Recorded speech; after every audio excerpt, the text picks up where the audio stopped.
natin sa bukid. Good morning. Kasama natin si Tatang Kapangil. Ayun, nauna na lahat. Kukunin natin yung mga bunga ng ating pananim para maibenta natin bukas mga nanay.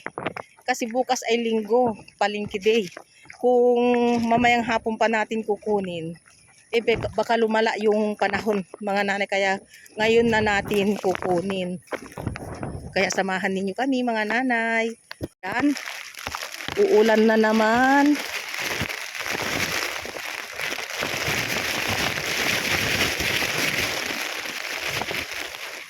Bumabagyo pa rin mga nanay.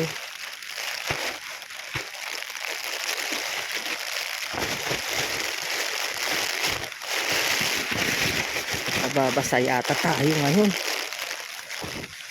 Wala kasi akong kapote mga nanay. Supot lang ng plastic lang ng feeds itong naka sa akin. Ayan. Wala si babae sana. Iniwan ko na lang doon sa bahay para siya na lang ang titingin doon. Sayang naman itong mais na ito mga nanay. Pag mababagyo na naman, magsisimula na siyang magkaroon ng laman. Malalaki pa naman. Makaligtas doon sa bagyong Egay. Tapos ngayon nandyan na naman yung susunod. Sigureng. Sana naman ay hindi lumakas. At madaling aalis mga nanay.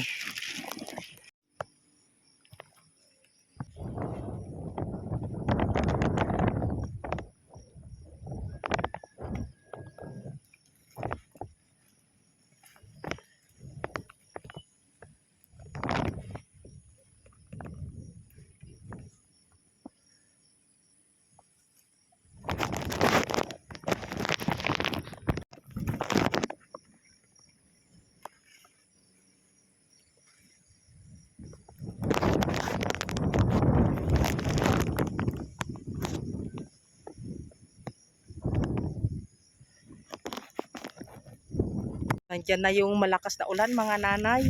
Pag malakas yan ay sisilong kami ni Tatang.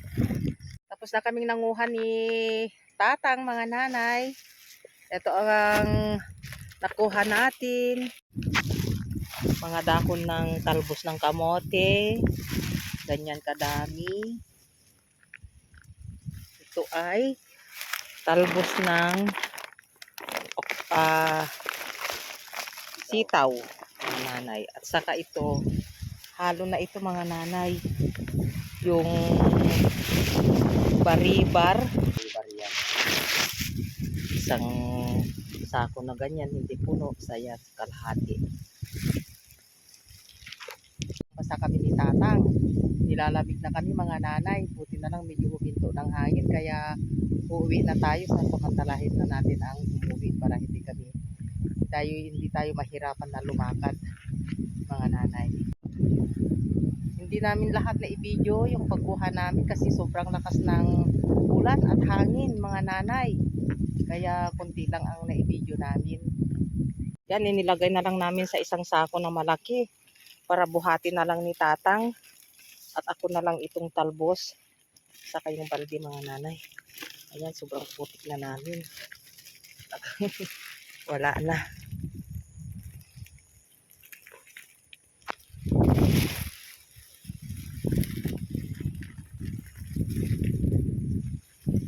Sana huminto na yung bagyo.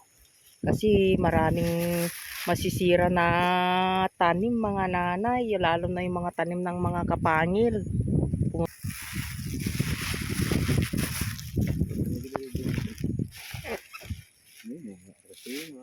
Sa akin na lang yan. Anong? I na rin ng one. sako? Maliit naman yung sako. Ha? Maliit yung isang sako. Wala na? Wala na yung sulupin lang na pinagsilong ko. Ito oh. Nano ko naman ito. Ano ba yun? Hiniwa ko sa gilid.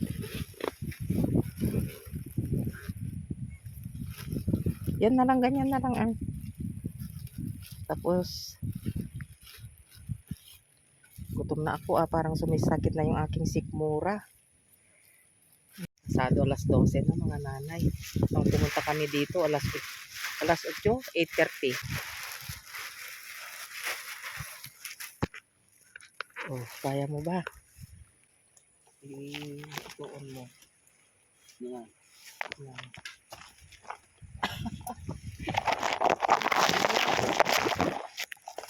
Oh, ganyan na lang. Yan. Paano yan yung baldi? Hawakan ko na lang yung baldi. Tayo na.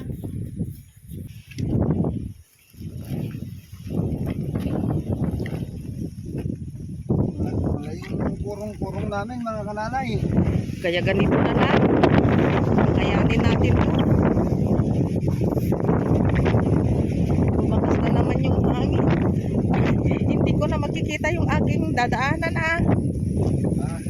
Hindi ko na makikita yung aking dadaanan. Lang.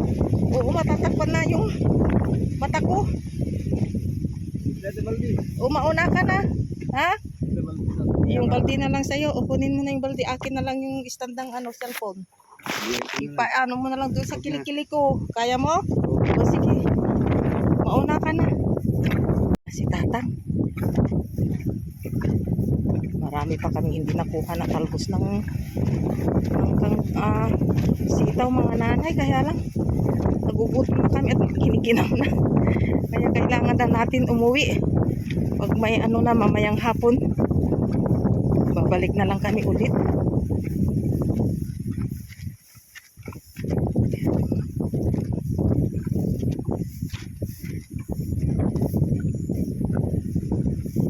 Yung mga kapagid mga nanay nandun na sila. Hinihintay nila kami. Bubuhatin siguro itong mga karga namin. Nandun sila nag-aabang.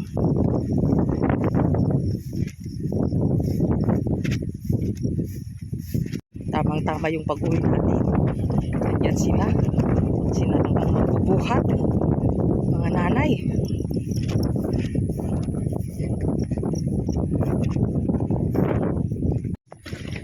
Sila mga nanay. Sila lang nandyan sila. Sila lang magbuhat. Malayo pa naman. Uun pa.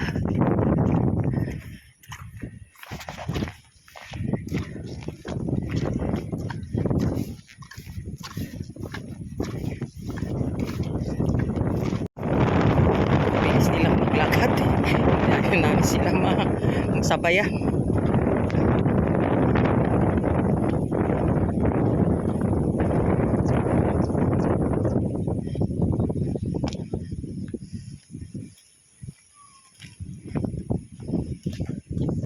Ano, kaya mo pa?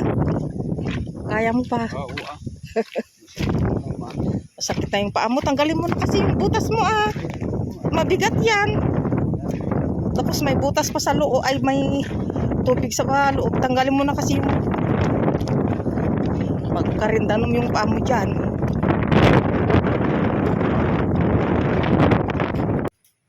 Dito na lang tayo magtatali. Kasi doon sa baba, doon sa kusina, tumutulo, mababasa naman kami, kaya dito na lang. Dalawa lang kami ni Tatang, si babae sana ay tumutulong sila doon kina Princess Cook.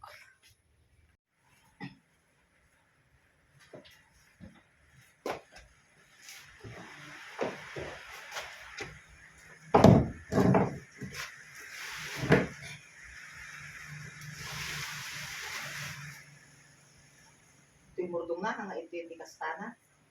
Kastana, ang alis to.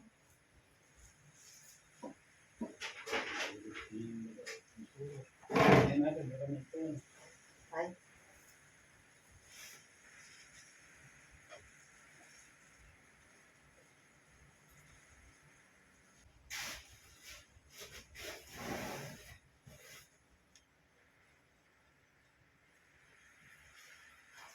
Kalahati pa lang yung nakuhaan namin ng talpos ng sitaw, mga nanay.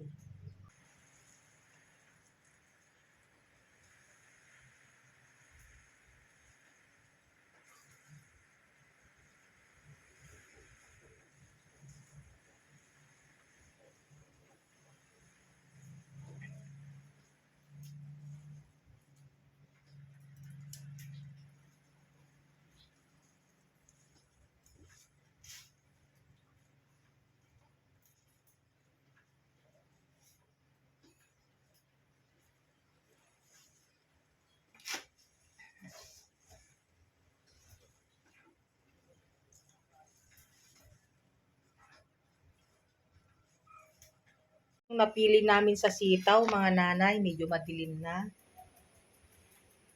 Saka ito yung talbos ng sitaw din, may 15 na katali. Saka ito yung kamuti, may 20 na katali. Saka yun yung reject, mga nanay. Yung reject ng pwedeng ibilad lang sa init. Tapos ito yung reject na tinanggal namin yung hindi maganda magiging ulam. Ito yung talbos ng sitaw ni kapangil yun, tatalian pa namin. Mga nanay, kagagaling lang namin ni Tatang sa palengke, sinundo ako.